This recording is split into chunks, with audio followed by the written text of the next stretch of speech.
President Sebiyita wano booti odde ku lwa kilo ebitaano z'otukwasizza ate n'otusuubiza n'otugamba nti ogenda kubeera wamu naffe okwongera okututuukirira.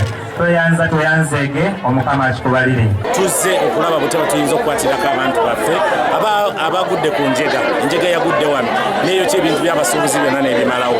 Tukakasa nti nga beegattidde wano wamu mufuta tugenda kubayamba akatale kaddewo era mutulabe bye tuleese wano tubawaddeyo kilo z'obuwunga 5 tubawaddeyoko tuyambyeko ku bantu abadde wano nga beetaaga obuyambi abadde batalinayo basulanga ebintu byonna byonna byayidde abadde basula we bakolera n'ebirala bingi era tukakasa nti tugenda kubayamba tugenda wa Prime Minister ku Lwokubiri tulabe nga twogera naye bayambe ku bantu kubanga ssente z'ebigwa bitalaze gyebiri kati banabayo ky'obutale tubalage nti newe banaabwokya era ffe tugenda kukazaawo kuba nannyini kifo ye yatuwa akatale abantu bakakozese.